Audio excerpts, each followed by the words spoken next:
Bom dia, boa tarde, boa noite. Eu sou a Camila Abdo, do Vista Pátria e do Direto aos Fatos. Hoje eu estou com o doutor Hugo Heschel. Ele que é vencedor mundial de publicação de artigos científicos, doutor em inteligência aplicada, Nexus e IDSEG, utilizado nas principais operações de inteligência do Brasil, em especial da Lava Jato, doutor postdoc em governo eletrônico, ex-promotor e ex-procurador federal, ex-presidente da CIASC e da ABEP e coordenador de projetos de criação do Laboratório contra a Lavagem de Dinheiro, que é a base da Lava Jato. Doutor, muito obrigada por aceitar falar conosco. Ô Camila, eu que agradeço o convite, hein? É um prazer e uma honra estar aqui com você. Doutor, eu já vou começar com uma pergunta que desperta muita curiosidade nas pessoas e alguns alegam que isso é teoria da conspiração. O comunismo, nós estamos à mercê de um golpe comunista? Já estivemos? Como é que funciona? Camila, minha amiga, né, amigos aí, ouvintes e pessoal que acompanha o canal, acompanha todos os canais aí, o trabalho está excelente, tá? Diria duas coisas. Primeiro, sim e sim. Sim, a ameaça já existiu no passado e sim, ela continua existindo hoje. Vou te dizer por que eu penso isso, tá? Existem 4 países no mundo que são gigantes em termos de, olha só, território, população e PIB, né, Produto Interno Bruto. São 4 países que estão na lista dos 10 maiores do mundo, praticamente nesses 3 assuntos aí. Esses países são Estados Unidos, China, Rússia e o quarto é o Brasil.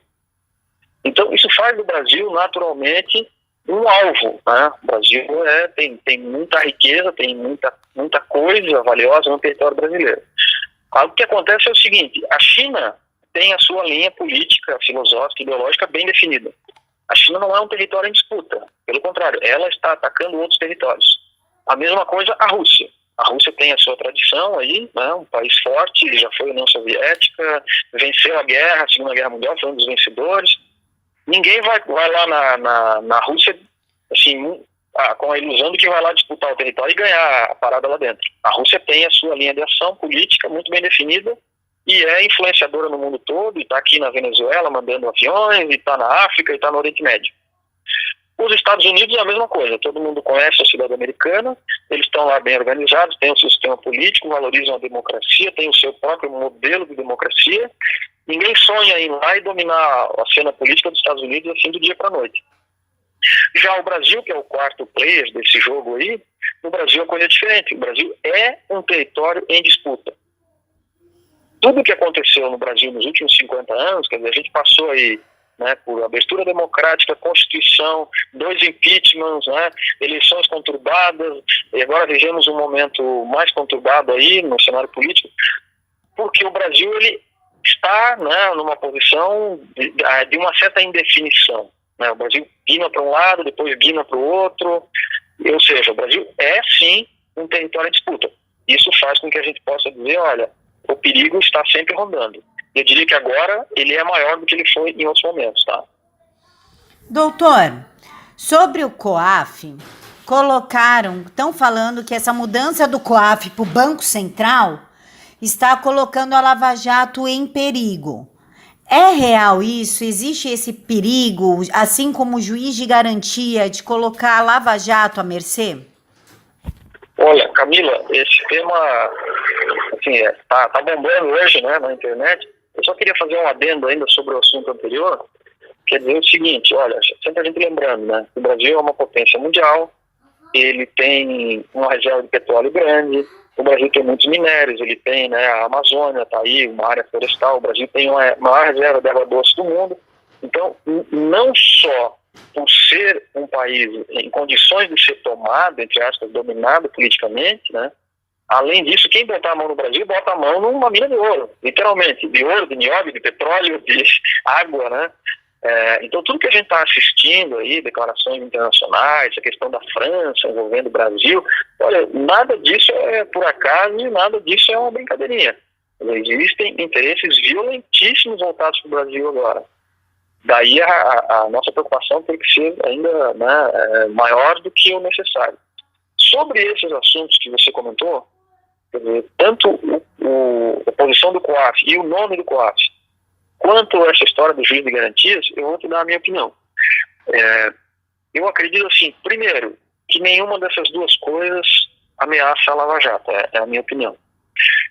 Segundo lugar, eu acredito que nós temos uma coisa muito mais grave acontecendo agora, e esses dois assuntos estão sendo usados como, abre aspas, boi de piranha.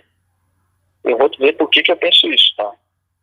Sobre o COAF, na verdade, o COAF é uma unidade de produção de material técnico, então aquilo que o COAF produz, se está embaixo do Sérgio Moro, se está embaixo do Paulo Guedes, eu acredito, vou ser bem sincero para ti, que faz pouca diferença. Claro que é muito melhor se estiver ali na justiça, vamos dizer assim, é mais confortável, mas ele não vai deixar de ser COAF se estiver no Ministério da Fazenda, né, e vai continuar produzindo os seus resultados, e a gente, claro, a gente também tem que ficar atento ao que está sendo feito ali dentro, né, que tem histórico de questões ideológicas aí, tendendo para o outro lado, vamos dizer assim, né, mas não pode esquecer o livro do Romeu Tuma lá, Assassinato de Reputações. Então a gente sempre tem que estar atento a esse poder que o Estado tem de produzir informação, e de que seja produzida informação de forma simétrica e igualitária. Então esse é um ponto importante. E na questão do juiz de garantias, eu diria assim, é meio por aí também. Na verdade, isso vai alterar muito pouco, assim, na minha humilde forma de ver aqui, o andamento das coisas que estão rolando aí. E acho honestamente, para ser bem sincero contigo, eu acho que isso aí vai morrer na praia, assim, vai ser abatido antes de decolar por uma medida no Supremo. Quer dizer, o mesmo Supremo que está desfazendo uma série de medidas do presidente, o mesmo Congresso, né, que desfez uma série de atos do presidente, decretos, enfim, que foram revogados, né, que foram sustados, que foram suspensos. Eu acredito que o mesmo Supremo deve rapidamente obstar esse juiz de garantia. E isso vai fazer com que essa discussão praticamente seja inócua. E enquanto isso, né, enquanto as pessoas discutiram nos últimos dias muito assim, sobre o juiz de garantias, sobre, assim, levaram isso, eu vi gente levando isso para o lado pessoal, né, isso realmente desgastou o governo, né, e na verdade me parece que o mais importante disso tudo é uma coisa chamada impeachment, que está sendo urdida aí, tá? Vamos falar um pouco mais sobre isso. Mas voltando para a tua pergunta sobre Lava Jato, então eu acredito que essas duas coisas, para qualquer lado que elas forem, não acredito que, assim, vai colocar em risco a Lava Jato, sabe? A Lava Jato é uma realidade do Brasil, com os seus resultados aí já consolidados e com muita coisa a ser produzida, né? Eu acredito só com o que eles já têm de material coletado lá, eles têm insumos ali para produzir muitas operações pela frente aí. Doutor, o senhor poderia explicar para a gente o que é a tal da Agenda 2030 da ONU e se Bolsonaro no poder é um entrave para a aprovação dessa agenda? Olha, Camila, eu vou te dizer o seguinte, eu não sou assim, um grande especialista nesse assunto, né? Eu conheço talvez o que você conheça, o que as outras pessoas conhecem, e que existem movimentos internacionais, né? Como eu disse, o Brasil é um território em disputa, e as pessoas que atacam, né, o Brasil, que querem colocar as garras no Brasil, usam de muitos estratagemas sofisticados. Eles utilizam prêmios internacionais, eles utilizam organismos internacionais, eles utilizam, né, meios intelectuais aí das grandes universidades, como forma de gerar discurso, né? De repente aparece uma matéria, não sei aonde, lá num grande jornal internacional, e, pintando o governo brasileiro como bandido, né? A gente viu essa história da Amazônia, das queimadas. Então, esses organismos internacionais, a gente tem que estar sempre muito atento e com muito cuidado, né? E eu diria assim, quando a gente vê pessoas aqui dentro fazendo discurso que beneficia entidades estrangeiras, né? A gente sempre tem que ficar com dois pés atrás, né? e não esquecer daquelas declarações do José Dirceu, quando ele disse assim, olha, abre aspas, né? Nós vamos tomar o poder no Brasil, o que é muito diferente de ganhar as eleições. Então, tudo que se puder construir aí, né, de discurso para deslegitimar o governo brasileiro, eu acho que tudo isso aí vai ser tentado. A gente não pode esquecer uma outra coisa, olha só, quando caiu o Muro de Berlim, teve uma galera, né, uma turma lá de leste europeu, né, que eram espiões lá, eram, né, o pessoal da linha dura lá da Stasi, da espionagem da Alemanha Oriental, que o pessoal vivia naqueles países ali atrás da cortina de ferro, né. Muitas pessoas dessas ficaram sem emprego, sem opção, muitas tiveram que fugir, porque senão iam ser julgadas, iam ser condenadas, porque praticaram assassinatos, porque, né, praticaram crime contra os direitos humanos. O que pouca gente sabe é que muitas dessas pessoas vieram aqui para a América Latina, muitas, né, algumas para Cuba, mas muitas para Venezuela, tem gente que foi para o Paraguai, que foi para a Argentina, que foi para o Chile. Olha só, o partido do Chaves, quando eles criaram o partido Chaves, o estatuto do partido era quase uma cópia do Partido Comunista da Alemanha Oriental. Quase uma cópia. Isso significa, opa, tem gente se movimentando aí. E daí a gente olha, né, liga, vai para a internet, vê a TV e vê aí, pô, parece uma sincronia de balbúrdia social na Bolívia, no Chile, né, na própria Venezuela, na Colômbia, a gente está vendo agora, né, olha só, as pessoas não sabem disso, mas 30 mil pessoas na Colômbia voltaram a viver nas montanhas lá, que é onde tem as Farc, né? Quer dizer, alguém está orquestrando isso aí.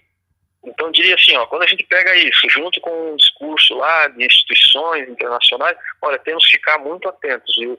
E trago de novo aquela questão da pergunta anterior, né? O impeachment. Tem um cronista aí, que é o Merval Pereira, que é respeitado na mídia tradicional, né? Se eu gosto dele ou não é outra conversa, né? Mas ele acabou de declarar aí, dia 21, né? Quase uma semana atrás, acabou de declarar, abre aspas, o impeachment está colocado, fecha aspas. Isso aí foi publicado no Antagonista e em vários outros meios de comunicação. Então, assim, ó, alguém está se organizando. Então, eu acho um pouco, assim, vamos dizer, do lado das pessoas que acreditam no governo, né, acreditam que, pô, a gente elegeu um presidente aí, agora está com dificuldade para governar. Então, talvez essas questões aí, o juiz de garantias, o COAF, se fica na fazenda, se fica na justiça, ó, às vezes a gente tem que tomar cuidado para não cair na ingenuidade do boi de piranha, entendeu?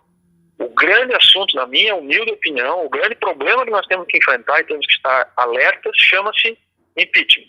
E eu te digo, em algum lugar agora, tem gente sentada conversando sobre isso, tá? Doutor, nós podemos dizer, então, que o Brasil está na mira da Rússia, a nossa liberdade de expressão corre risco, e isso tudo, o Brasil está na mira da Rússia, a CPMI da fake news, é tudo um palco para conseguir derrubar o presidente? Puxa vida, olha, Camila, eu diria assim, se o Brasil é um território em disputa, né, vale tudo, né? Eu até não te diria assim, exatamente a Rússia, mas esse consórcio, né, de países, né, que tem uma visão estatizante, eles olham o Brasil como um alvo, sempre. E aí a gente pode botar aí, ó, Venezuela, Cuba, Rússia, alguns países ainda do leste europeu, um segmento da própria sociedade francesa, tem um segmento da Espanha que pensa assim, vamos falar, Argentina, agora acabou de virar a chave para o outro lado aí. Então eles olham para o Brasil assim, sabe, ver o Brasil meio como uma terra de ninguém, né? Porque o Brasil tem a densidade política da sociedade brasileira é muito tênue, é muito volátil, né? Então, para alguém dizer isso, olha, nós vamos tomar o poder, que é diferente de ganhar a eleição, e alguém está pensando nisso. E aí o impeachment é um caminho muito fácil, né? Se a gente cruzar um vetor aí, pegar, olha, CPMI e fake news, a gente está vendo quem são as estrelas daquela CPMI, que tipo de ideologia aquelas pessoas defendem, né? E onde elas querem chegar. Elas querem atacar o governo, o presidente diretamente. Aí a gente pega lá essa questão do Supremo, que eu acho muito complexo, tem esse tal de inquérito combo, um inquérito secreto, que tem vários apelidos aí, que é contra, né, as redes sociais. Quer dizer, se você criticar um ministro supremo na internet hoje, está arriscado a aparecer alguém na tua casa aí, né, bater a Polícia Federal na tua porta, porque você criticou uma autoridade, sendo que você está criticando uma pessoa, né, e não o organismo. Aí a gente olha do outro lado ali, essa coisa aí do fact-checking, né? Você imagina, olha só, a revista Piauí, que todo mundo sabe com quem que ela é alinhada, todo mundo sabe quem é o dono da revista, o criador, o fundador da revista Piauí, a ligação que esse pessoal tem com a CUT, com o PT, que receberam dinheiro, né? O Instituto Vox Populi recebeu o dinheiro da Lava Jato, aí da Odebrecht, né? Isso está documentado, já teve operação, está na delação do Palocci, né? De repente, a revista Piauí, que é ligada a esse povo, está fazendo fact-checking no Facebook. O que é isso? É a piada do ano? Então você imagine agora, você bota no ar aqui a nossa conversa, vai um cara lá da revista Piauí e bota lá falso, e pronto. O teu link no Facebook e vai, né, e Google e tal, vai aparecer como falsa a entrevista aqui. E o cara pega, a gente conversa 100 frases aqui, eles pegam uma frase que eles acham, na opinião deles, que é duvidosa ou é contra a opinião deles, eles botam lá uma etiqueta falsa. Então eu vejo assim, ó, isso é uma ameaça à liberdade de expressão, nós temos que nos insurgir contra isso. Então se você somar essas três coisas, olha, tem uma CPMI, aí tem um inquérito lá no Supremo que não pode criticar as autoridades, aí tem as agências de fact-check, diria para ti, sim, a liberdade de expressão está sob risco no Brasil hoje. E olha, nós temos que, são vetores perigosos, entende? Se a gente soma isso de um lado, aí pega lá o Instituto de Pesquisa dizendo que o governo está derretendo, quando a gente sabe que não é verdade isso, né? O governo não está derretendo. Aí, mas as pesquisas estão dizendo, está caindo a aprovação, está caindo. Eu prefiro olhar por uma outra ótica. Eu vejo assim, um presidente que tem 34 milhões e meio de seguidores nas redes sociais, é o número aí de hoje, tá chegando a 35 milhões de subscrições, né?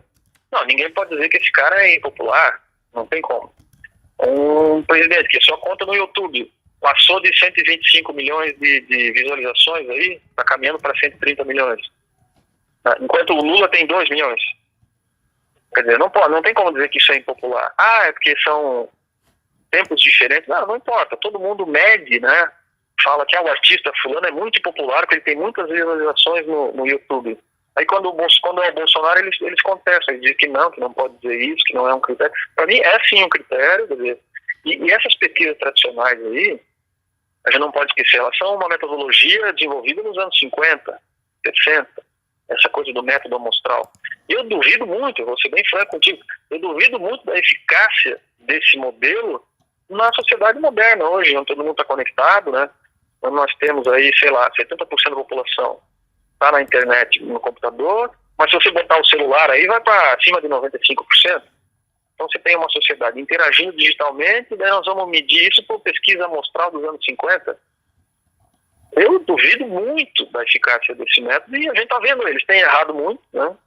Erraram nas eleições. Saiu uma pesquisa do Ibope na véspera da eleição, dizendo que o Haddad estava em primeiro lugar. O que é isso? E ninguém foi lá fazer fact-checking desse negócio aí. Então, veja bem, Camila, desculpa que eu estou me alongando, né? Mas você tocou num ponto-chave. Quando a gente pega, eu não vou citar nomes para a gente não se incomodar, né? Mas você pega assim, a mesma empresa tem um instituto de pesquisa. Aí essa empresa tem um jornal que divulga a sua pesquisa do mesmo grupo econômico. Aí esse mesmo grupo tem participação numa empresa de fact-checking. E daí essa empresa faz o fact-checking do jornal que publicou a pesquisa que é do mesmo grupo econômico. Não, peraí um pouquinho. Vamos tratar isso aí com seriedade. Acho que nós temos que levar esse assunto lá para o CAD, Conselho de Defesa da Atividade Econômica, e perguntar para eles, escuta, isso aí não seria uma possibilidade de formação de um cartel? Como é que vocês veem esse assunto? Acho que a gente tem que botar isso em discussão. Aí você soma tudo isso de um lado, do outro lado, essa órbita do impeachment gravitando aí, diria assim, 2020 vai ser um ano de grandes emoções, tá? Estejamos alertas. Doutor, então nós podemos dizer que 2020 é o fator decisivo, é o ano decisivo, se a gente continua numa democracia ou se vira uma Venezuela? Olha, eu acho que sim. Aí eu estou falando, né, estou dando para ti a minha opinião pessoal. Pode ser que não. Se eu estiver enganado, eu vou adorar estar enganado, né? Mas eu diria assim, ó, o discurso está armado, está engatilhada uma ação política contra o governo, e isso não está dito pelo Hugo nem pela Camila, né? Foi lá o Disseu, que é o mentor intelectual do PT, de todo esse movimento de oposição ao governo. O José Disseu falou, nós vamos tomar o poder, o que é muito diferente de ganhar as eleições. Ponto. E falou isso numa entrevista para a Folha de São Paulo. E o cara que fala isso assim, de cara lavado e peito aberto, um cara condenado pela justiça, né? Ele deve ter suas razões para falar isso. Aí vem o Merval Pereira, colunista, você sabe de qual jornal e de qual televisão, né?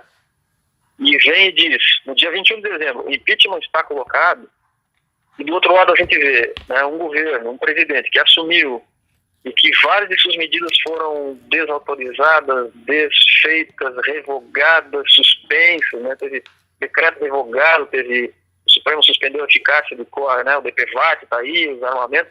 Então eu diria assim, olha, tenho certeza que muita gente está com a sensação de que ganhou e não levou.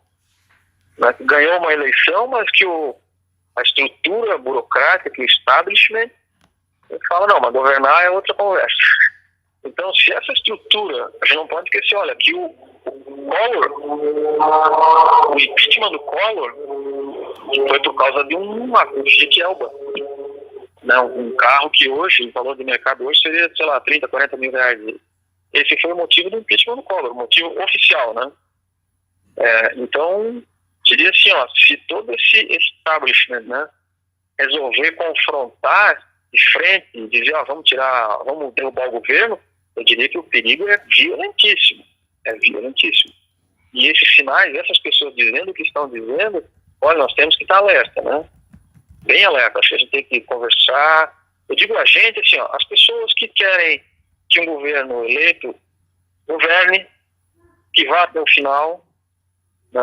Então essas pessoas acho que tem que, quem está na rua fazendo manifestação, quem quer uma sociedade equilibrada no Brasil. Eu até falei pro Roveran, né, na nossa conversa semana passada, aquele pessoal que acorda cedo, que levanta cedo, que com você tem o teu trabalho, tem a tua família, cuida dos filhos, né, quer o melhor para a sua família. Então as pessoas, a esmagadora maioria da sociedade brasileira. Então essas pessoas têm que fazer valer a sua vontade, né? E eu diria que o momento é de perigo, tá? Aí você falou Cuba, Venezuela.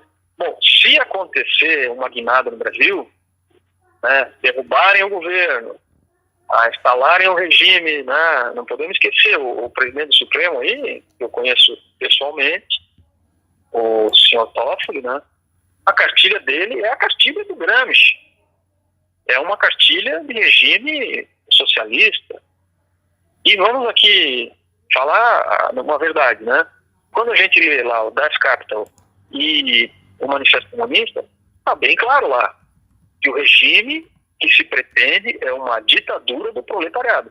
Então eu acho legal a gente ligar ali a TV Câmara, a TV Senado e ver esse povo todo sempre falando em democracia, né?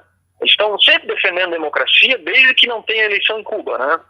Eles estão sempre falando de democracia, mas eles não dizem, pô, o nosso modelo de governo tá aqui é uma ditadura do proletariado. Então eu acho que seria mais honesto, do ponto de vista intelectual, eles assumirem que o modelo deles, que a finalidade daquilo que se pretende no Manifesto Comunista é uma ditadura do proletariado. Então eu diria para ti, olha, sim, o risco é grande. Aí no caso de Cuba, né, os caras ficam tentando dizer que Cuba é uma democracia. A democracia não é que basta, não é democracia em lugar nenhum. Democracia, todo mundo vai lá e faz uma eleição livre, né? Eu assisti uma palestra ano passado, aqui na universidade, aqui onde eu moro, que veio o cônsul da Coreia do Norte, aliás, o embaixador. E veio uma militante do PT, uma professora, sei lá de onde, junto com ele, e ela falou na maior cara de pau. Você não vai acreditar no que eu vou te falar. Ela disse assim, ó, não conheço um país mais democrático do que a Coreia do Norte. Como é que é? Não, abre aspas, não conheço um país mais democrático do que a Coreia do Norte, fecha aspas. Então, assim, são pseudo-intelectualoides tentando nos fazer engolir um conceito, assim, de que democracia, se for de esquerda, é democracia. Basicamente é isso, né? quando a gente vê, não, a democracia tem eleição, continuar tendo eleição livre, né? Então, voltando ali para o caput da tua pergunta, se houver um risco de ruptura no Brasil, claro que isso aponta para um modelo Venezuela, Cuba, né? Bolívia, né? Olha o caos que deu na Bolívia, porque o cara não queria sair do poder, queria se reeleger de novo e fez uma fraude monumental lá, que agora todo mundo sabe, agora a gente descobriu isso aí, né? Aliás, olha só, em toda a Suprema Corte Eleitoral, Camila, na Bolívia, está presa, porque eles estavam fraudando a eleição. E um cara que se dizia, né, de esquerda, um governo social, o pessoal entrou na casa dele lá, cheio de cara numa vida suntuosa, comendo do bom e do melhor, quer dizer, uma vida, né, ele cuidou muito bem, principalmente dele mesmo, né, que eu estou falando do Evo Morales, da Bolívia. Só que eles davam uma aparência de democracia, de que tinha eleição. Aí o cara fez um plebiscito para mudar a Constituição. Então veja se isso é democracia, né? A Constituição diz, olha, não pode se reeleger mais do que, sei lá, 2 vezes, né? Uma coisa assim. Aí ele foi lá e falou, não, eu quero o terceiro mandato. Foi um plebiscito. O plebiscito, a população falou, não pode. Não pode uma reeleição. Aí ele foi num tribunal, não sei aonde aí, da OEA, sei lá onde, Corte de Direitos Humanos, e disseram o seguinte, é um direito humano desse cara aí, do Evo Morales, ele se recandidatar mais uma vez a presidente. Então, peraí, o direito humano dele, uma pessoa, se sobrepõe ao direito humano dos milhões de eleitores da Bolívia que votaram contra ele no plebiscito, né? Então a gente tem que tomar cuidado, porque esse pessoal pinta um discurso de democracia, de bonitinho, né, de agenda 2030, que são coisas intelectualmente charmosas, que tem grandes universidades por trás, e no final das contas você dá um negócio desse aí, ó. Mantém um cara como o Evo Morales lá 30, 40 anos no poder, né? Isso, para mim, não é democracia. Então, se tem um risco de ruptura no Brasil, esse risco aponta para enfraquecer a nossa democracia. Nós temos que ficar muito atentos, porque a nossa democracia é frágil, é jovem, né? É diferente da democracia americana, que é consolidada, é quase impossível mexer naquilo lá, porque ela é de baixo para cima. Agora aqui no Brasil é meio perigoso, né? Daqui a pouco alguém assume o poder e fala, não precisa mais ter eleição, agora nós vamos fazer aqui um parlamento sindical, aqui, qualquer coisa desse gênero, e eleição indireta, e aí, ó, pau bom para a nossa democracia, viu?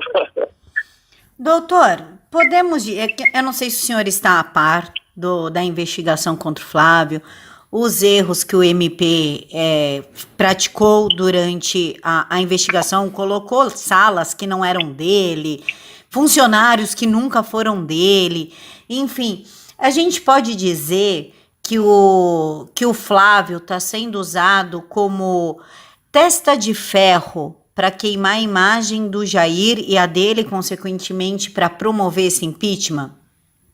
Puxa, Camila, você, meu Deus, tocou num ponto aqui que eu diria que é também chave em tudo isso que está acontecendo, né? Eu acho que a resposta da tua pergunta é sim. Assim, eu acho que a gente pode comentar, são fatos, né? 2 coisas. Primeiro, a própria Folha de São Paulo, eu fiquei surpreendido com isso, surpreso. A própria Folha fez uma matéria apontando erros na investigação do Ministério Público, né? Eu não examinei os documentos, mas pelo que eu li da matéria e outras matérias, me parece, assim, erros muito contundentes. Do outro lado, a gente sabe que o relatório do COAF aponta outras informações. Uma delas é um deputado petista lá que tem uma movimentação financeira muito maior do que o gabinete do senador Flávio Bolsonaro. Então eu diria assim, ó, existe sim o risco de ter informação assimétrica nessa história toda. O que eu vou dizer assim, isso não absolveria, né, o senador de ter que dar suas explicações. Eu acho que é importante que isso seja feito.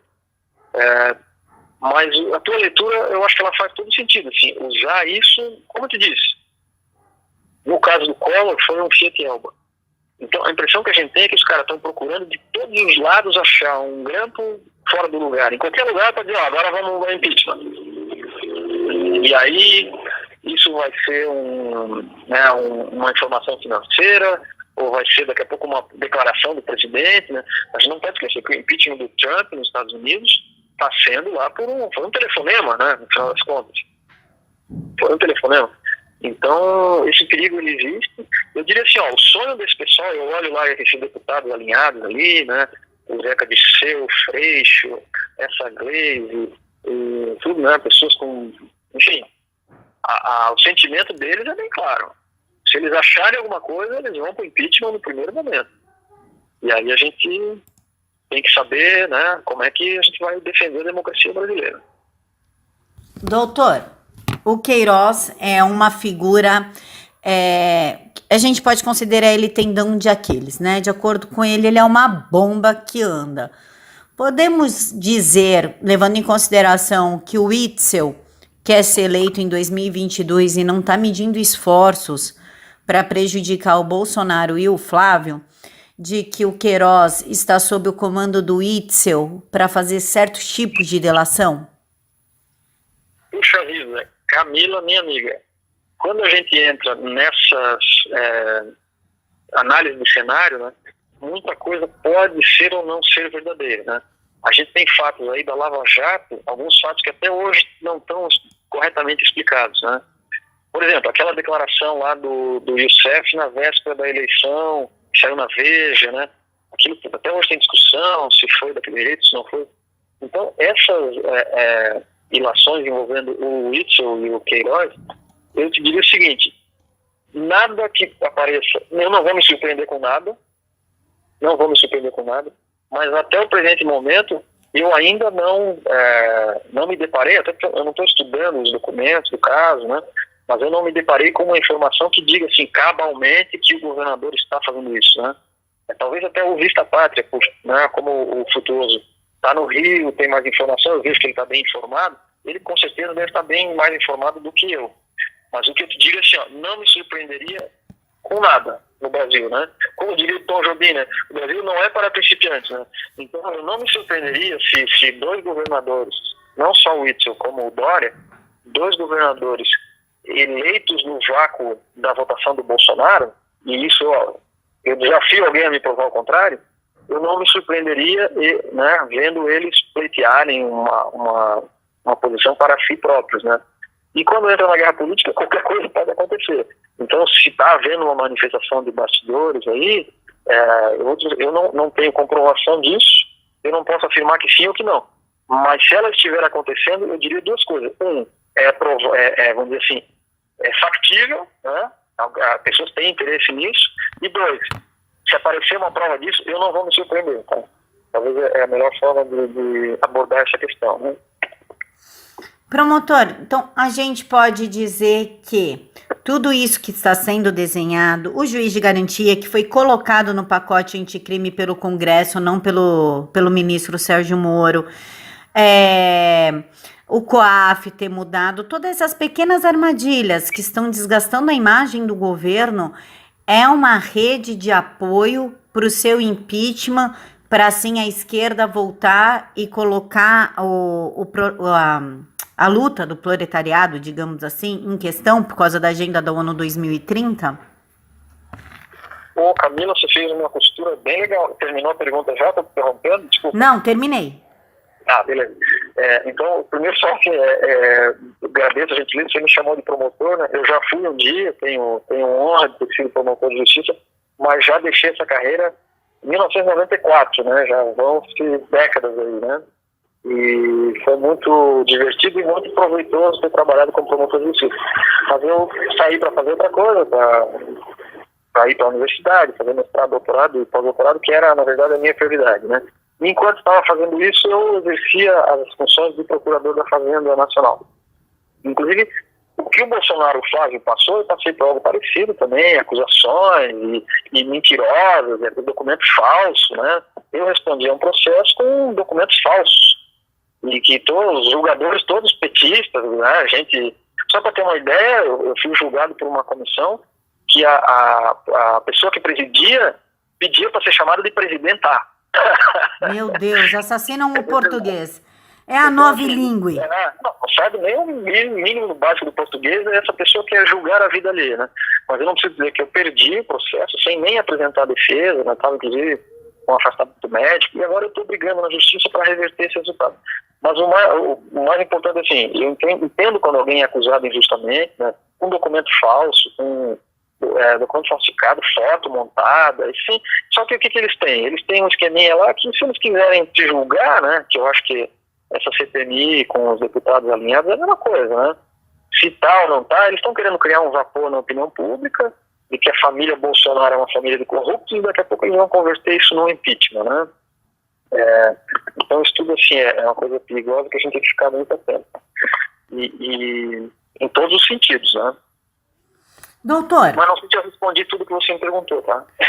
Não, respondeu sim. Doutor, nós estamos vendo os famosos traidores, né? São pessoas que antes eram exímias apoiadoras do governo e hoje estão aí batendo no Jair Bolsonaro, estão inclusive falando que ele é um freixo, enfim. Podemos dizer que essas pessoas estão a serviço dessa nova ordem no Brasil, existe a nova ordem mundial, mas não vou abordar isso, mas e sim uma nova ordem no Brasil que estão querendo impor? Puxa, Camila, nossa, você realmente está numa inspiração aqui que está me surpreendendo aqui, tá? Assim, saber o papel dessas pessoas é um enigma para todos nós. Talvez um dia o próprio presidente possa nos dizer. Mas o que eu estou vendo, assim, o sentimento, primeiro é de contrariados. São pessoas que estão contrariadas, que queriam mais poder, mais dinheiro, ou sei lá o quê. E o nosso presidente, com o seu jeito de ser, né, a gente sabe que ele é um cara austero, e ele falou não para uma série de pessoas ali. Então, eu diria assim, imaginar que uma pessoa como esses parlamentares que você citou, né, que eu vou até evitar citar o nome aqui, senão daqui a pouco eles vão pedir direito à resposta, né? Mas imaginar que essas pessoas têm envergadura intelectual para participar de um plano de tomada de poder, eu não estou enxergando, sabe, essa envergadura.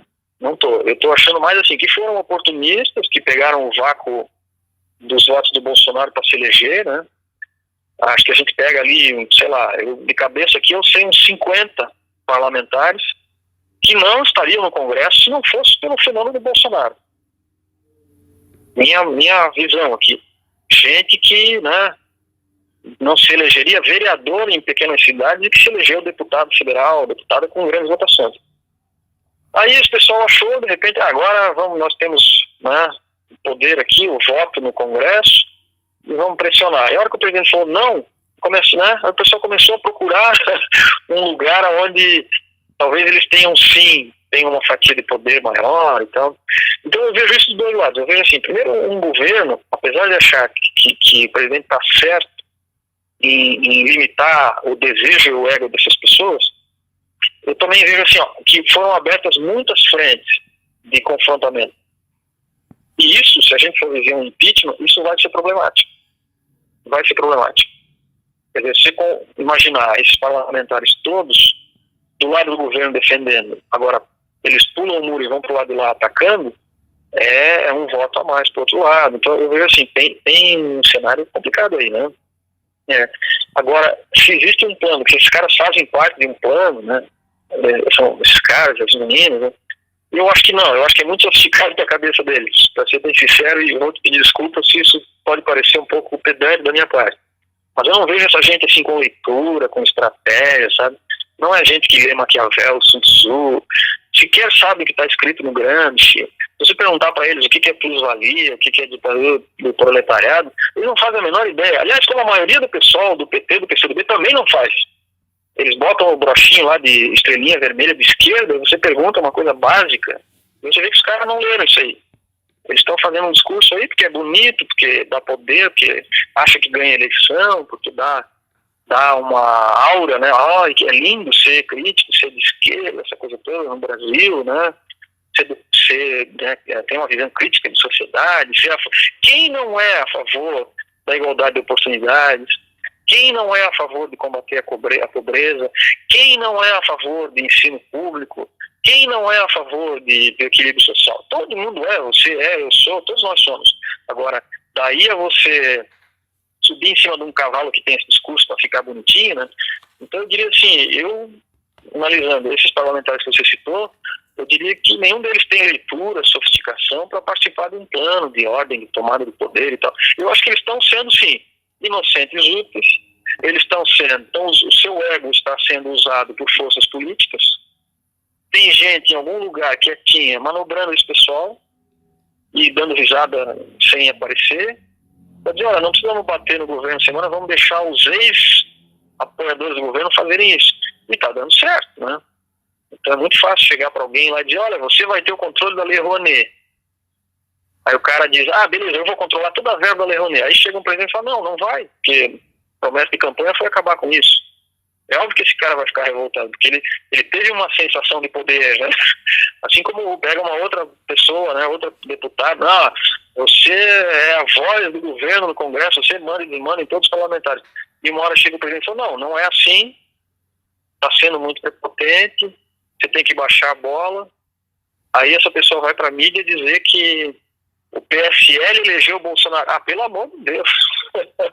Pelo amor de Deus. Então, enfim, acho que você está trazendo uma questão chave, tá? Então, eu diria assim, se fosse um jogo de xadrez, esse pessoal, os dissidentes do governo, os descontentes, né, os que estão aí passando para a oposição, esses caras são os peões que estão indo para o sacrifício.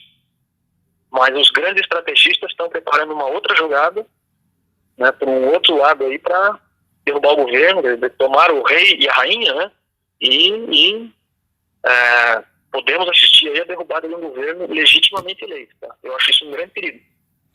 Doutor, sobre o juiz de garantias, falaram que agora a delação premiada não vai servir para mais nada. Só que quando o STF derrubou a prisão em segunda instância para livrar a cara do Lula, para tirar o Lula da prisão, a delação premiada deixou também de existir porque não há interesse. Se eu não vou mais ser preso em segunda instância, para que eu vou delatar alguém? Então, na verdade, a delação premiada ela foi prejudicada com o fim da prisão em segunda instância. Por que a mídia não esclarece isso, deixando o pessoal achar, a população achar, que a delação premiada não existe mais por conta do não veto do juiz de garantia? Camila, você falou a expressão mídia, grande mídia, né? Podemos falar um pouquinho desse pessoal? O microfone é seu. Vamos lá, né? Porque eu te diria assim, se eu puxar uma situação aí de alguns dias atrás. O Instituto de Pesquisa, né, faz uma pesquisa que, para começo de conversa, uma pesquisa furada que dá 99%, né? Então, experimenta você pagar 99% das suas dívidas. Não resolve, você tem que pagar 100%, né? Experimenta o teu filho tirar, né, 99% das notas da escola. Não, ele tem que fazer todas as provas, né? Experimenta, sei lá, pagar 99% dos teus impostos, né? Não, você tem que pagar 100%. Então, um instituto aí publicou uma pesquisa com 99% e foi questionado. Aí você pega o jornal que publicou essa pesquisa, olha só, obviamente que o resultado dessa pesquisa é muito ruim para o governo. E a manchete mais ou menos diz isso, né? Inclusive diz que o presidente é a pior avaliação desde Collor, de 12 meses de mandato. Né? Sendo que ainda comparou 11 meses do Bolsonaro com 12 meses do Collor, do Fernando Henrique, do Lula e da Dilma. É mais um grande furo numa pesquisa muito mal feita. Aí o que acontece? O jornal que divulgou essa pesquisa é do mesmo grupo econômico, da empresa que fez a pesquisa, e nessa edição desse jornal que publicou essa pesquisa, tem um patrocínio de, acho que 8 páginas, 7 páginas, de uma empresa que está na Lava Jato, que foi beneficiada por uma medida provisória do Lula. A gente fez a soma dos patrocínios, dá quase 3 milhões, numa única edição de um único jornal. Então eu te digo assim, uma mídia que está envolvida com isso, recebe um patrocínio de uma empresa, da Lava Jato, que recebeu, né, que está envolvida numa investigação, porque a empresa recebeu benefícios de uma medida provisória, benefícios fiscais. Daí essa empresa vai lá, patrocina um jornal, que divulga uma pesquisa que detona o governo. Então eu diria assim, dessa mídia nós podemos esperar qualquer coisa. Por isso que nós temos que fortalecer essa mídia independente alternativa. Estudos nacionais, crítica nacional, terça livre, todos esses veículos, né, Conexão Política, todos esses veículos que nasceram, ou Vista Pátria, né, são os heróis da nova sociedade brasileira. Então, para as pessoas que estão nos ouvindo aqui, ó, vai lá, desliga aquele canal lá que todo mundo sabe qual é, pare de ler esse jornal, pare de ler esse portal aí, e vamos ler esse pessoal, tá? Vamos ler esses veículos aí que estão apresentando a informação para a nova sociedade. Então, essa mídia do lado de lá, que está atacando, né, através de pesquisa, atacando do dia todo, né, aquele, vai lá, um jornalista se faz passar por um paciente, um psicólogo, isso, olha, eu tenho dúvida se isso não é um crime, mas enfim, são N tentativas de ficar jogando casca de banana no caminho do governo. Então, eu diria assim, se esse pessoal tiver argumento, eles vão bater. Aí eles usam fact-check para nos atacar, né? Atacam esses veículos da mídia alternativa. Aí, claro, se esses caras estão lá recebendo dinheiro das empresas que se beneficiaram de todos os escândalos do Lula e da Dilma, então, que tipo de isenção a gente pode esperar dessa mídia? É muito complicado isso, né? Doutor, nós podemos considerar esse não veto de traição? Bolsonaro teria realmente nos traído? Você pode... Eu não entendi direito a tua pergunta, Camila. Pode refazer ela para eu entender um pouco melhor? O Bolsonaro, ele fez 25 vetos no pacote anticrime do Congresso. O não veto do juiz de garantia pode ser considerado uma traição ou ele tem um outro jogo por trás? Olha, puxa, boa pergunta. Se eu tivesse contato pessoal com ele, eu saberia responder essa pergunta. Se ele vetou ou não vetou com alguma intenção, né? E eu não tenho, né? Mas eu te diria o seguinte, como eu falei ali atrás, eu acho, assim, de pouca relevância, eu sei que esse assunto ele tomou um corpo, né? Que algumas pessoas, alguns formadores de opinião muito importantes, e eu entendo as razões, eu entendo a preocupação, alguns formadores de opinião lançaram esse discurso, isso aí vai prejudicar a Lava Jato. Então, aliás, voltando para o que você perguntou ali atrás, que eu acabei não respondendo sobre as delações, né? Então, eu acho assim, que na verdade não prejudica muito. Eu acho que é mais uma questúncula processual aí. Eu acredito que esse juiz de garantias ele vai acabar nem entrando em vigor, né? Vai ter alguma medida no Supremo, que isso aí vai cair. E mesmo que não caia, né, o judiciário em peso aí está falando que isso é inexequível, que não tem verba, que não tem estrutura, que tem muita cidade no Brasil que tem um juiz só, vai ter que ter dois, outras que tem poucos juízes, vai ter dois, vai ter que ter três, e que isso aí vai custar muito dinheiro, né? Então eu estou vendo assim que vai acabar esse negócio não entrando em vigor, mas no fundo eu acho que isso atrapalha pouco as delações, acho que atrapalha pouco a Lava Jato. Eu imaginar que a Lava Jato teria um juiz de garantias hoje, esse juiz poderia ser um outro Sérgio Moro, poderia ser uma outra Gisele lá, assim, os outros juízes estão lá. Então, acho que, assim, no fundo, acho que alteraria pouco, entende? Mas se você imaginar que o presidente nos traiu o povo, eu não penso dessa maneira. Eu sei que ele se desgastou muito com esse veto. Eu acho que se sair uma pesquisa agora, essa semana, vai mostrar que ele caiu, e caiu na sua base de eleitores, né? Mas eu acho que as pessoas que têm visão estratégica, principalmente esses meios da mídia independente, é importante mostrar para as pessoas, olha, talvez assim, o presidente se viu acuado por muitas investigações injustas, ele já foi vítima de muitas acusações indevidas. Uma delas é essa que a gente comentou, do jornal Folha de São Paulo, acusou o Bolsonaro textualmente de usar robô na campanha e pediu, inclusive, foi feito um pedido de cassação da candidatura dele por causa disso. E hoje o TSE julgou e falou, não, a Folha de São Paulo mentiu. O Bolsonaro não usou robô. E o próprio Bolsonaro foi a público e disse, olha, tem que ter uma punição para a Folha de São Paulo. E eu concordo com ele, isso ele falou uma coisa correta. Mas assim como essa, e toda essa história do senador Flávio em São Paulo, eu sei que ele já foi, a sua família já foi, eles já foram acusados de coisas absurdas, já houve. Então, eu sei que ele tem uma sensibilidade em relação a isso, a limitar os poderes aí de certos acusadores, investigadores, que às vezes saem também sem muita cautela, fazendo acusação, botando no jornal, divulgando, vazando.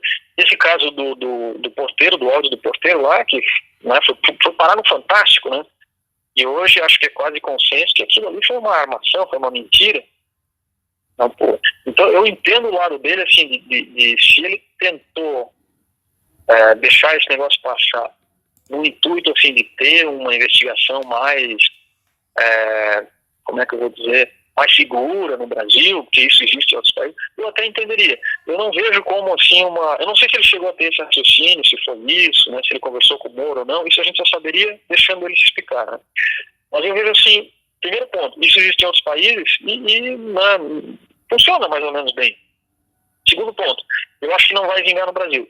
Mas o terceiro ponto, que é a tua pergunta, eu acho que não foi uma traição, que não foi um motivo político. O que eu acho, sim, é que esse assunto, nesse momento agora, ele está sendo usado como cortina de fumaça, está sendo usado como boi de piranha, está sendo usado para desgastar o Bolsonaro e colocar ele contra a parede, enquanto isso, tem gente aí sentada, reunida, discutindo sobre impeachment, como o próprio Meirhal Pereira colocando. Então, essa é a minha opinião sobre esse assunto, sabe? Doutor, para a gente finalizar, o senhor pode fazer, que o senhor consegue, eu sei, o senhor pode fazer um panorama de 2019? Tipo uma retrospectiva, né?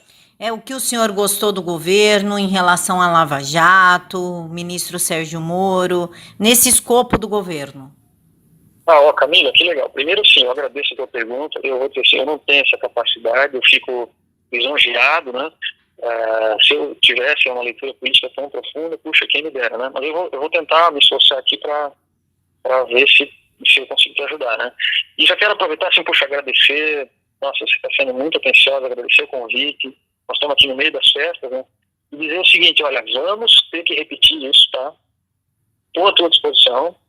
Até para a gente fazer o próximo, vamos fazer com vídeo, vamos pegar uma conexão bonitinha, fazer uma coisa legal, como o teu canal merece, tá?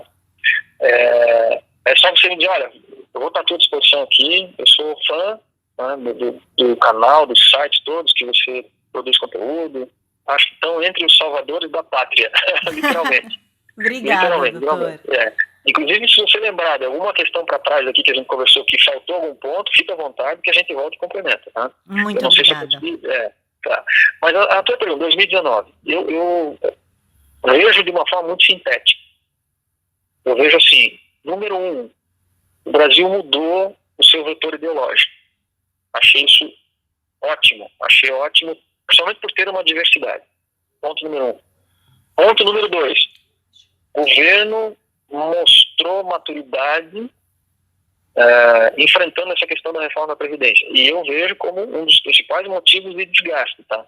Então me surpreendeu, assim, um presidente com aquela popularidade alta lá do início do governo, dizer, olha, eu vou encarar, perder popularidade porque eu sei que isso aqui é importante para o Brasil. Então eu acho isso uma atitude, olha, magnânima. Como eu li um dia desse, né, um post desse, o cara falou, cidadão, por exemplo, o cara podia estar aposentado por invalidez, por tempo de serviço, na praia, curtindo, que ele levou a facada e tal, ele está aqui encarando essas coisas todas para tentar consertar o Brasil, né? Então isso eu vejo como uma coisa bacana. O que eu vejo de desagradável no cenário aí, né? Essa tentativa constante desde o primeiro dia de desqualificar o governo, de fazer ataque pessoal, de ficar jogando casca de banana. E o lado ruim foi medidas importantes que o governo tomou que foram desfeitas. Eu vejo assim, isso dá uma sensação para nós, para você, para mim, para as pessoas que estão nos ouvindo, dá para nós uma sensação de, puxa, a gente foi lá, elegeu um presidente e não adiantou nada. Porque está lá o Centrão mandando no governo. Eu vi a declaração do deputado Luiz Felipe essa semana, dizendo, olha, o Centrão é o que existe mais nocivo contra o governo hoje, palavras são dele, né, não são minhas. Aí você pega, né, aí vai lá uma medida do governo na Suprema Corte e relativiza.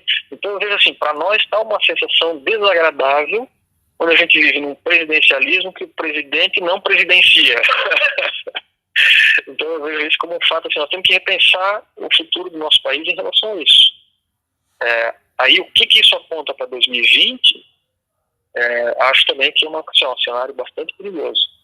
Então, o melhor para todos nós, para você, para os teus filhos, né, que são lindos aí, né, teu casal, né, eu tenho minhas meninas aqui, já estão grandes todas, né. Nós queremos um país para essa turma viver no futuro, para se realizar, para estudar, para trabalhar, Todos nós queremos um cenário de equilíbrio, tranquilidade, mas infelizmente tem muita gente no Brasil hoje que não quer isso, que quer o conflito, que quer o confronto, que quer a guerra política. E eu volto a citar o Zé Dirceu, que disse isso textualmente, né? Tomar o poder é diferente de ganhar as eleições. Então, 2019 eu vejo assim, um ano que teve coisas muito boas, mas que apontou, assim, escorregou, né, o ano para esse perigo constante aí, né? De você ter uma organização política atuando no submundo, assim, no silêncio do mundo político, para construir a queda de um governo. Isso para mim está claro desde o primeiro dia e agora está mais claro ainda. Doutor, eu esqueci de fazer uma pergunta, desculpa. Não, imagina. Mas o senhor, como coordenador do projeto de criação do Laboratório contra a Lavagem de Dinheiro, que é a base da Lava Jato, o senhor pode dizer que o Jair Bolsonaro, de alguma forma, prejudicou o andamento da Lava Jato, como alguns afirmam? Olha, eu já digo categoricamente que não, mas esclarecendo um pouco a tua pergunta, na verdade foi criado uma coisa chamada modelo conceitual de combate à lavagem de dinheiro no Brasil. Isso é um projeto do Ministério da Ciência e Tecnologia. Você vai lá olhar, eu tenho os documentos aqui na minha casa, eu estou lá, eu sou o coordenador científico desse projeto.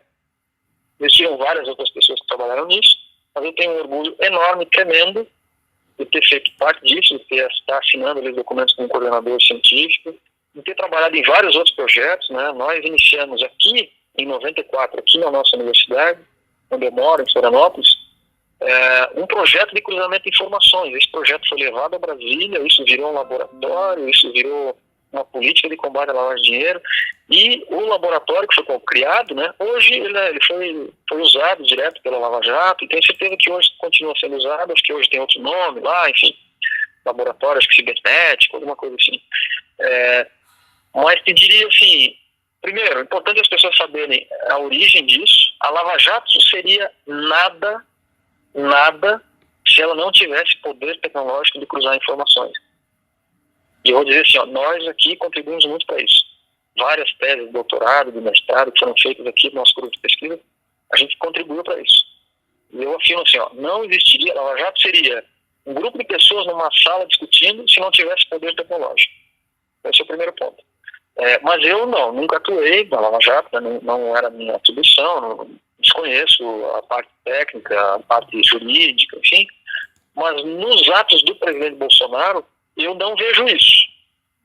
Nada da parte dele, e eu não o pouparia se eu pensasse diferente, tá? Mas eu não vejo nada nos atos dele que prejudique a Lava Jato. Pelo contrário, o que eu vejo, eu acho que é importante, porque é muito legal, assim, quando a Lava Jato bota o Lula na cadeia e a gente acha bonito. Mas não é legal quando você tem alguém na sua família, ou você mesmo, acusado injustamente e condenado injustamente. Então, acho que o presidente ele pensa muito nisso. Tem muitos casos no Brasil, a Lava Jato combateu a corrupção, botou o Lula na cadeia, botou o Dirceu na cadeia, botou o Vacari na cadeia, ótimo, isso é lindo. Mas a gente tem outros casos também, como você acabou de citar a história do relatório aí do Flávio Bolsonaro, né, onde tem informação no relatório que não condizem com a verdade, ou estão desalinhadas, desajustadas, né. Então eu acho que o Bolsonaro, ele durante o ano, talvez ele tenha adotado algumas medidas, assim, alguns vetos lá na lei de abuso de autoridade, né, onde ele está pensando muito nisso. Porque você dá muito poder para um cara dentro de um organismo desse, daqui a pouco senta um petista lá e baixa o sarrafo. E isso é assim. Já foi assim e vai ter de novo. E tem muita gente, olha, não se surpreenda, tá? Acho que você estuda o mundo jurídico, talvez mais do que eu até, né, Camilo? Então tem, assim, olha, tem muita gente lá, com terninho e gravata, com ar de independência e suspeição, mas que gosta muito do Gramsci, que é muito simpatizante do Lula. Então a gente tem que tomar cuidado também, dar muito poder para esse povo, daqui a pouco isso aí vira, né, um instrumento aí de combate político contra o governo. Então acho que o Bolsonaro pensa um pouco nisso, tá? E eu concordo com ele no seguinte, mesmo a Lava Jato, que é uma coisa bacana, mesmo ele, eu acho assim, ninguém pode ter superpoder, tem que ter cuidado, tem que ter cautela, porque uma vida arrasada é muito difícil de se recuperar. Depois, vim lá 10 anos depois, estava errado aqui, a gente usou um número que estava errado. Então, seja quem for, é importante que tenha controle, que tenha verificação, que exista um bom contraditório, né? Então, eu digo até assim, mesmo os maiores inimigos que a gente tem, as pessoas que eu acho mais deploráveis do estilo político, que são o Lula, o Dirceu e a Gleisi, mesmo no caso deles, eu acho que a gente tem que ter, né, sensatez, tem que tomar cuidado. Ninguém pode ser condenado por uma prova falsa. E eu vou te dizer assim, ó, o outro lado dessa moeda são os diálogos do Intercept, né? Então imagine você, Camila, eu, Hugo, e as pessoas que estão nos ouvindo, se eles estivessem no poder, se o Haddad tivesse ganho a eleição e eles tivessem esses diálogos do Intercept na mão, o Moro e o Dallagnol estavam na cadeia agora, para dizer o mínimo, teriam sido execrados. Se eles tivessem o poder, se tivesse o poder da presidência, tivesse a maioria da Câmara e do Senado, o controle sobre o Supremo como eles têm, eles estariam agora arrasando, triturando o Sérgio Moro e todos os juízes da Lava Jato, o Deltan Dallagnol e todos os procuradores da Operação Lava Jato, da Força Tarefa, os delegados, os policiais, o Marcelo Bretas no Rio de Janeiro, o juiz lá de Brasília, o Alisnei, se não me engano o nome dele, que é a Zelotes lá, né, que é muito importante também. Então, assim, imagina você dar superpoder para essas pessoas numa situação onde elas têm o estabelecimento político, né? Esses caras estão arrasando todo mundo. Então a gente tem que tomar cuidado. Por quê? Porque os diálogos do Intercept, ninguém me tira da cabeça que tem adulteração ali. E engraçado que esses bacaninhas do fact-check aí, ninguém fez fact-check dos diálogos do Intercept. Façam. Se eles estão, façam. Sejam honestos do ponto de vista intelectual e façam. Porque nós vamos fazer. Se vocês não fizerem, nós vamos fazer. Já estamos trabalhando para isso. Porque aquilo ali, primeiro, ninguém mostrou o print correto da conversa. Aí eu vi um jornalista dizer, não, eu vi e eu acredito, é verdadeiro. Não, você viu e é verdadeiro. Então é assim agora. Eu vi e eu acho que é verdadeiro. Mostre os diálogos, mostre os horários, mostre a caption das telas. Esse é o primeiro ponto. Ninguém mostrou isso assim 100%. As pessoas falam, não, eu vi, são verdadeiros sim. Então, sim, ninguém checou isso adequadamente. E lá na operadora, pegar a bilhetagem da operadora, verificar se passou uma mensagem de Telegram naquele horário que está sendo falado. Então, veja bem, Camila, existe isso, eu conheço bastante bem. Eu sou autor de um software de inteligência que foi usado nas principais operações do Brasil nos últimos anos, que é o sistema Nexus, onde é feito isso. É comparado o fluxo de conversas telefônicas e mensagens. Então, para isso ser correto, esses diálogos, alguém teria que um troço chamado vamos falar assim, minutagem, né? Você olha ali em que milissegundo que a ligação telefônica iniciou e que ela terminou. E no caso da mensagem é a mesma coisa. Então, olhar e ver, passou um pacote aqui, então, quer dizer, essa mensagem existiu, ela aconteceu mesmo nesse dia. Se ninguém fizer isso, essas mensagens estão viciadas. Elas têm muita vulnerabilidade. E eu estou vendo se ninguém está falando isso sobre esse ponto de vista técnico. Então, claro, e o segundo ponto de vista elas são fruto de uma ação criminosa. O cara roubou as mensagens, o cara invadiu um telefone de um ministro, de um juiz, de um procurador e roubou. Isso é roubo, isso é crime, isso é vagabundagem, isso é canalice. Então alguém usar essa informação para tentar desqualificar quem quer que seja, está fazendo a mesma coisa. Então você imagina só, Camila, se nós tivéssemos eu e você num estado hoje com o Haddad, presidente da República, eles controlando a Câmara, o Senado, tendo esse poder que eles têm no Supremo, e aparecessem nas mensagens deles. Os caras arrasavam, eles estariam triturando Moro, Dallagnol, Companhia Limitada. Então, assim, mesmo quando, né, parece que está tudo bem, assim, olha, a gente tem que tomar muito cuidado com esse negócio de prova ilícita, de superpoderes aí na mão de investigadores, que um dia esse cara pode ser bonito, pode estar bem intencionado, outro dia pode não estar mais. Pode ter outra pessoa. Existe um troço chamado guerra de ocupação, na teoria do Gramsci. Desculpa que eu estou falando demais, tá? Mas eu acho que isso aqui é importante. Não, pode falar. O Gramsci, lá na sua obra, ele fala assim, guerra de ocupação. E o que ele diz? Que os trabalhadores, a esquerda, entre aspas, aí, né, devem se organizar para ocupar os postos-chave. Então você imagina, os caras vão lá, botam... A gente viu isso aí, né, no Rio ali, em vários lugares, grupos de milicianos e traficantes, os caras pegam uma pessoa jovem, bancam o estudo dessa pessoa, uma pessoa que não tem antecedente e tal, para esse cara entrar na faculdade, passar num concurso, entendeu? E lá na frente ele vai ser uma autoridade, entre aspas, a serviço de um grupo criminoso.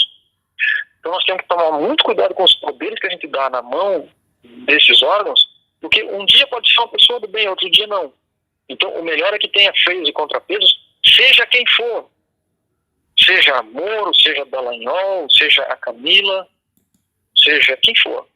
É importante que tenha um outro lado, tenha um contrapeso, entende? E eu acredito que o Bolsonaro, se ele teve algumas medidas durante o ano, foram nesse intuito. É claro que daí aqueles que querem desgastar o governo levam para esse lado, né? Tentam contrapor os bolsonaristas e lavajatistas, né? E eu acho que essa contraposição ela não existe.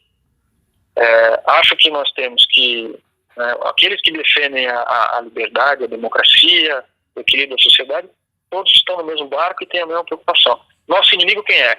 É o Dirceu, o Lula e as pessoas que os adulam. Então, se uma pessoa diz que Cuba é uma democracia, que Venezuela é uma democracia, que Stalin foi bom, que Fidel Castro foi bom na história, essa pessoa eu não quero perto de mim. Eu acho que esses são os nossos inimigos. Porque se eles tiverem chance, eles vão tentar fazer isso no Brasil. Né? É isso aí, Camila. Doutor, a Marina aqui no Twitter, eu postei no Twitter que eu estou entrevistando o senhor, e ela pediu, agora eu prometo que é para finalizar, prometo pro senhor. Não, imagina. E ela pediu para o senhor falar sobre as eleições do ano passado e as fraudes no segundo turno. Ah, que legal. Olha, eu vou dizer o seguinte, Camila, se você quiser, tá? Dividir, que nós estamos gravando, né? Dividir e fazer em 2 podcasts, eu não me oponho, porque, né? Quando fica muito longo, fica cansativo, as pessoas dificilmente escutam até o fim. Quem sabe você dá uma analisada, se ficar legal, faz aí bloco 1, bloco 2, porque, olha, tem muita coisa. E o que você perguntou agora... A pergunta é da Marina. A Marina, vamos dar um abraço aí na Marina, né? Eu tenho até que, olha, respirar, ficar bem tranquilo aqui para não falar além da conta, porque esse assunto, assim, ele me revolta, né? Primeiro ponto, a gente faz isso desde 2010. Nós analisamos a eleição de 2010, quer dizer, na verdade, 2010 não fui eu que fiz, mas eu vi um estudo de um professor da Unifesp, se eu não me engano, não vou citar o nome dele, onde fez exatamente a mesma coisa que a gente fez, e eu já estava estudando isso na época, olhei, e deu tudo certo na eleição de 2010, que foi Dilma e Serra. Então, engraçado, as pessoas que criticam, né, isso e tal, que defendem que a urna eletrônica é maravilhosa, que são muito poucas, né, elas se esquecem disso, que a gente fez um estudo em 2010, deu tudo certo. Fizemos em 2014 e deu que tinha problema, mas não teve essa repercussão que teve em 2018. Então, engraçado, quando em 2010 a gente fez, deu tudo certo, ninguém reclamou. Ninguém, lei de Benford, essa coisa toda. Então, assim, 2010, aí 2014 teve problema, e 2018 nós fizemos, e olha, foi um show de vamos dizer assim, de inconformidade estatística. Então, assim, eu não quero entrar muito, porque esse assunto é técnico, talvez a gente possa marcar em outro dia, né? Mas, basicamente, o que nós fizemos? A gente pegou uma lei matemática, chamada Lei de Benford, e aplicou na eleição brasileira. Então, primeira coisa, Camila, essa lei, número 1, ela é utilizada pelo FBI, pela CIA, pela NSA, pelo MI6 na Inglaterra, pela inteligência de Israel e da França. Ou seja, é uma lei de padrões matemáticos. Ponto. Segunda questão, ela foi usada na falência da Enron, e foi essa lei que descobriu a fraude na Enron. Ponto número 2. Ponto número 3. O Tribunal de Contas da União é o órgão responsável por auditoria no Brasil. Está lá no site do Tribunal de Contas dizendo, olha, a lei de Benford se aplica em obras públicas no Brasil. Ponto. E a eleição é uma atividade pública, né? Número 4. O exemplo que o TCU dá é exatamente uma eleição no Irã. Uma eleição feita no Irã que foi auditada pela lei de Benford e não passou, foi considerado fraude, né? Então eu diria, bom, a gente pegou essa lei, aplicou no Brasil e ela dá um cálculo matemático. Então, na eleição de 2018, no primeiro turno, deu um índice de inconsistência, olha, superou 70%. 10 pessoas falam, então isso é uma prova que teve fraude. Não, não é bem assim. para eu provar que teve fraude no Brasil, eu preciso ter uma prova física, né? Só que, se o nosso sistema eleitoral é todo eletrônico e volátil, eu nunca vou ter uma prova física. Então, sacou? Quem bolou esse negócio aí, bolou de um jeito assim, ó, não deixa rastro nunca. Só sobrou pra gente fazer uma auditoria matemática. E nessa auditoria deu assim, olha, acima de 70%, acho que é 77,18%, se não me engano, o índice de inconsistência, é a probabilidade de que os números tenham sofrido alteração manual. Aí eu te digo o seguinte, tá? Considerando tudo que a gente viu na Bolívia lá, eles também estavam dizendo, não, acusações infundadas, estão ofendendo a Suprema Corte. Olha, a Suprema Corte Eleitoral na Bolívia está toda presa hoje, porque ficou comprovado que estava tendo fraude. E eles estavam usando os mecanismos eletrônicos aí e tal.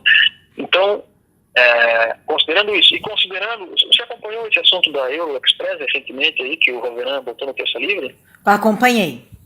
Então, na Euroexpress, um trabalho lindo, maravilhoso de um grupo aí que faz estudos, né, de análise de empenho, de orçamento, tem lá 2 bilhões que estão assim, ó, voando, ninguém sabe, né? Aí o advogado da Euroexpress falou, o site está errado, o ambiente de internet do Supremo não é confiável, aspas, né? Isso foi o cara que falou lá, né? Eu vi a matéria, o advogado falando, o site está errado. Então você imagina assim, ó, é o mesmo ambiente tecnológico que faz a eleição brasileira.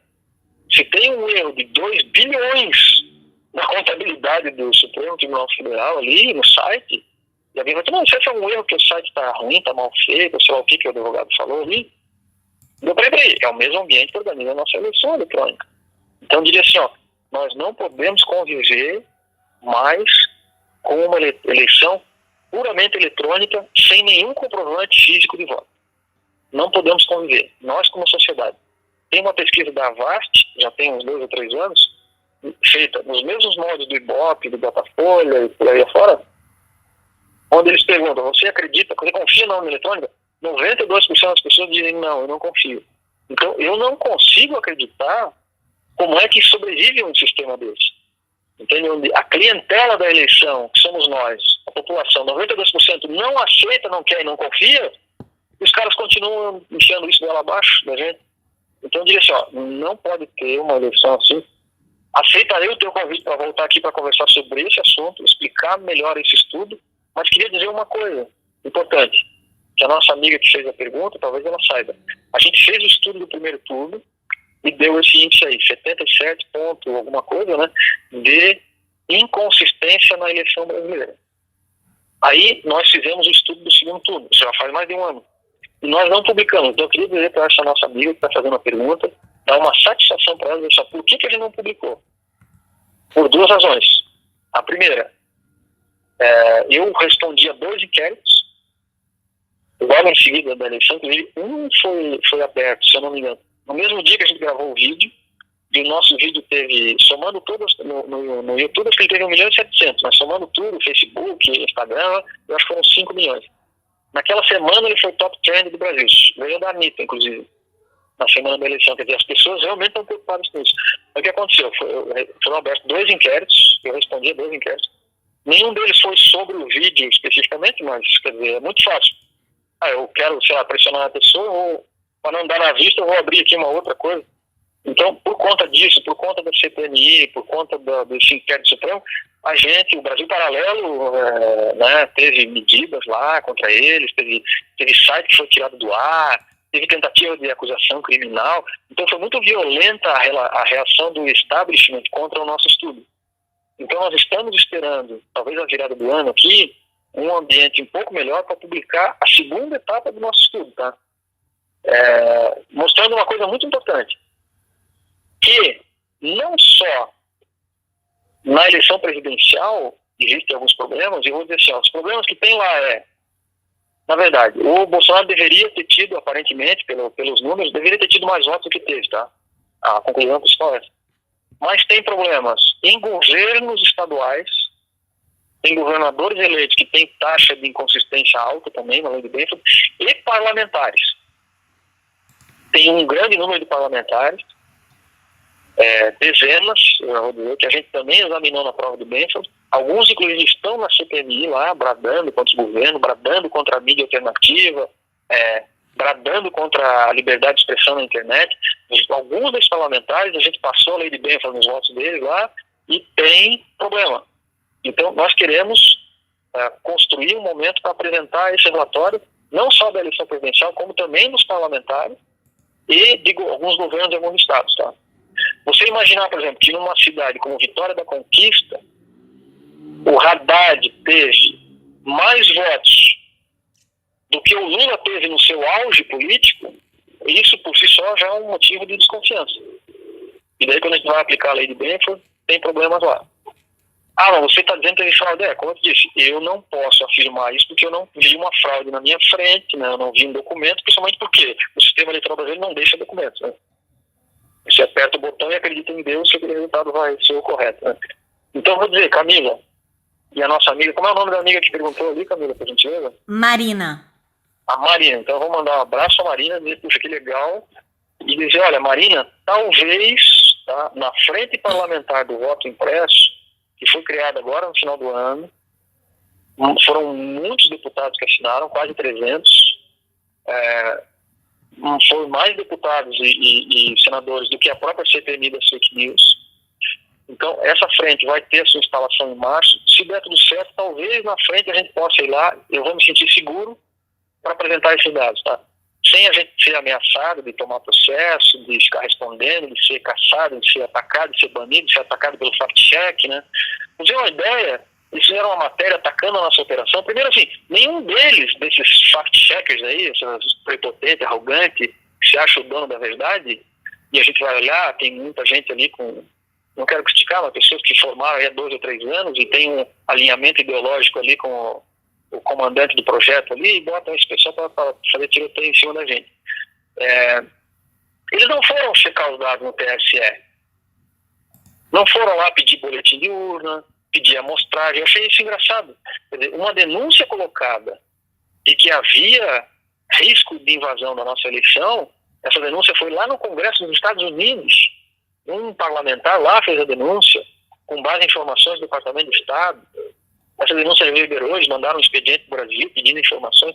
Isso ninguém investigou. E daí os caras saíram a atacar, não, porque o Hugo Heschel está usando a lei de Benford. Tem até um idiota que fez uma matéria que vou entrar na justiça. Agora, eu não gosto de processar veículos de imprensa, porque eu acho que é uma palhaçada. Mas o que um idiota lá fez, falou, não, o cara fraudou o seu currículo, porque eu digo a mesma coisa que eu disse para você aqui, que eu sou doutor em inteligência aplicada. Aí o cara disse, não, ele é doutor em engenharia, isso aí é uma fraude. Pô, eu tô quase falando um palavrão aqui, eu vou me segurar, Camila, em respeito a ti e a Marina que está nos ouvindo. E que vai ouvir depois a conversa toda, né? Eu vou dizer assim, eu até vou pedir permissão para explicar um pouquinho isso, né? Funciona assim, você faz doutorado em engenharia e a tua área de concentração é inteligência aplicada. É assim que eu fiz meu doutorado. E as pessoas se intitulam, eu sou doutor na sua área de concentração, que é a área que você estudou e que aplicou, né? Eu tenho aqui na minha casa uma caixa de documentos comprovando isso. Então esse pessoal vai ter que, né?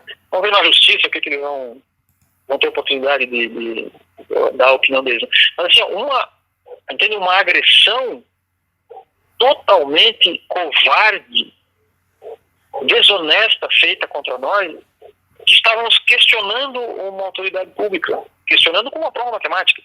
E do outro lado lá, eles não foram lá checar se estava tudo certo, se o software está bem organizado da eleição. Então eu diria assim, esse assunto acabou de passar a emenda lá na comissão, na CCJ da Câmara, né, da deputada Beatriz Kifes, do voto impresso.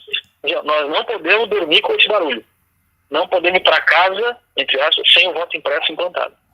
E se for emenda constitucional, não tem conversa, tem que implantar. Eu vejo, isso aí pode ser motivo de uma grande divergência pública. Tá? Mas eu vou te dizer, eu fico à disposição para a gente voltar aqui e conversar sobre esse assunto, esclarecer o que for necessário, mas dando a informação para a Marina, queremos, se tudo der certo, se a gente se sentir bem, protegido também, né, no sentido político, lá na abertura do fórum parlamentar da contagem pública dos votos, nós pretendemos apresentar o resultado de toda essa auditoria e eu vou mostrar lá também quem são esses parlamentares aí, que a gente rodou a lei de Benford e tem problema de consistência nos seus votos, tá? E vários deles estão nessa CPMI, tá? Então isso aí vai ser muito interessante. Então já fica o meu convite aqui para o senhor voltar e falar somente disso. Mas com certeza. Puxa, eu vou te falar uma coisa, agora no final, que pena, mas me chama de Hugo, não me chama de senhor. Vai ver que eu não sou tão idoso assim e tal, né? Mas eu entendo, é uma forma respeitosa, né? Mas, Camila, eu vou voltar à tua disposição, a gente conversar sobre isso, né? E não só sobre esse assunto, sabe? A gente tem falado muito também sobre esse negócio do fact-checking aí, né? Como eu te disse lá, né? Como é que vem uma revista Piauí fazer fact-check, né? Quer dizer, gente com visão ideológica impondo a sua visão ideológica a terceiros, né? Qual é o ponto que eu quero falar? É que existe aí uma iniciativa que é lá o Avanço Brasil, o Crítica Nacional, o Liga Patriótica, Soberanistas, que é criar um fórum de checagem de fatos, vamos dizer, do espectro não esquerda, vamos colocar assim, né?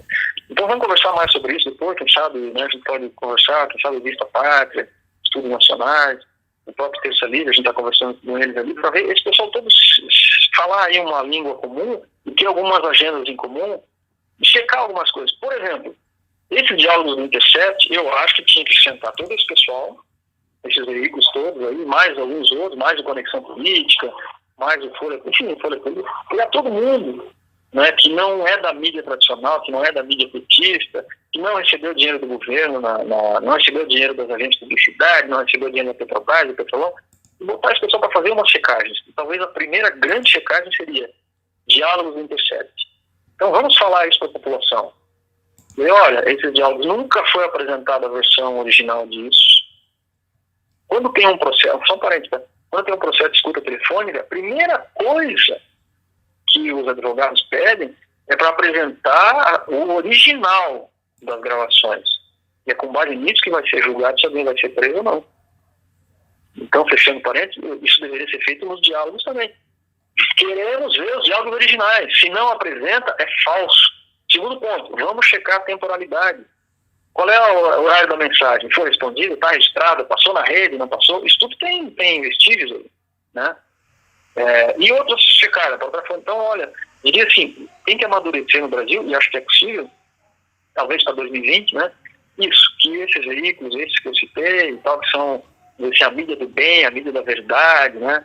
Que não recebe esses patrocínios gorduchos aí dessas empresas envolvidas no Lava Jato. Imagina, não recebe nada. No peito e na raça. Eu estou acompanhando a tua luta aí, vejo todo mundo aí. Então, quem sabe esses veículos possam, olha, checar mesmo. Agora vamos checar de verdade, checar fato, né? Checar fato e não opinião. Que você dá a tua opinião, eu estou aqui, entre aspas, com uma agênciazinha de fact-check, mas eu vou contestar a tua opinião e dizer que é um fact-check.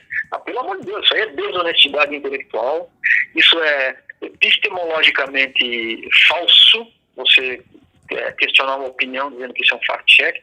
Fact-check é fato. Existiu ou não existiu? Matou ou não matou? Atirou ou não atirou? Caiu ou não caiu? Ponto. Agora dizer que a interpretação... Não, pelo amor de Deus, a gente teve uma checagem aí que eu vi lá que o cara do Instituto de Pesquisa assim, não é aconselhável comparar duas pesquisas diferentes, né? Aí vai lá o fact-check diz, é falso, porque o cara disse que não é aconselhável. Pô, eu estou me segurando para não falar um palavrão, mas é o que merece, tá? Então, quem sabe, Camila, dentre outras coisas que a gente possa fazer, só para dizer assim, volto bastante, vamos conversar, vamos trabalhar outras pautas, né? Estamos à tua disposição. Essa da eleição, vamos aqui passar para ti, com certeza. E nós temos muita coisa para esclarecer, muita informação para dar para o Brasil aí. E só lamento que é muito pouco tempo, na verdade, muito aqui, ó, a nossa conversa era para ser meia horinha, nós já estamos estourando todos os tempos aí, né? Quem sabe o que é mais legal é você dividir isso em dois, tá?